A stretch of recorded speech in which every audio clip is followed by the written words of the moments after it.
Hi, I'm Dr. Ann Peters, the Director of the Clinical Diabetes Programs at the University of Southern California, and I'm here to tell you about the results from a study looking at the benefits of continuous glucose monitoring. For those of you who do not do continuous glucose monitoring routinely, I'll explain what it is. It's a device that measures blood glucose levels continuously for patients, and it consists of three parts. One is a sensor that the patient inserts into the subcutaneous tissue, and then to that is attached a transmitter.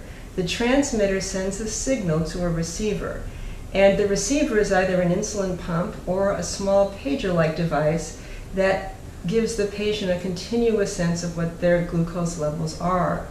It also has alarms and alerts that let patients know if their blood glucose levels are falling too high or too low, so the patient can react to their blood glucose readings.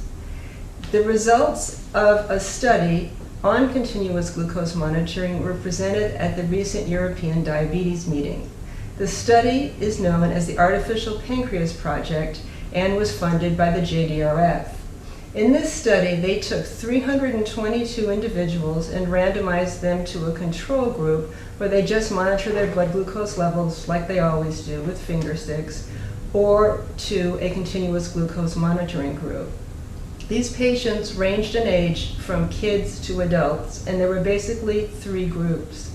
One, the pediatric group, included kids from the age of 8 up to age 14, the adolescent group from age 15 to 24, and the adult group were 25 years of age and greater. When the results were analyzed, it turns out that only the adult group saw an improvement in A1C. Now, this was a very significant improvement. Their A1Cs fell 0.5% without an increase in hypoglycemia. There was not an A1C reduction in the adolescent or pediatric groups, but when the data was further analyzed, it revealed that the adult patients wore their sensors much more continuously. The adult patients mostly wore the sensors 6 or more days a week, versus the pediatric and adolescent patients who didn't wear their sensors all the time.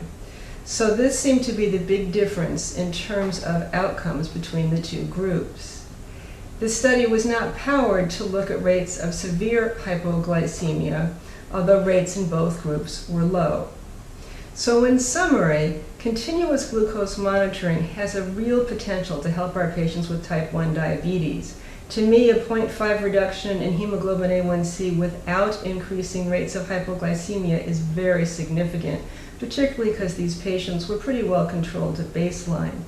But it also shows us that patients need to wear these devices pretty much continuously so they can react to changes in their blood glucose levels, their diet, their exercise, whatever variables occur during the day that make their blood glucose levels go up and down.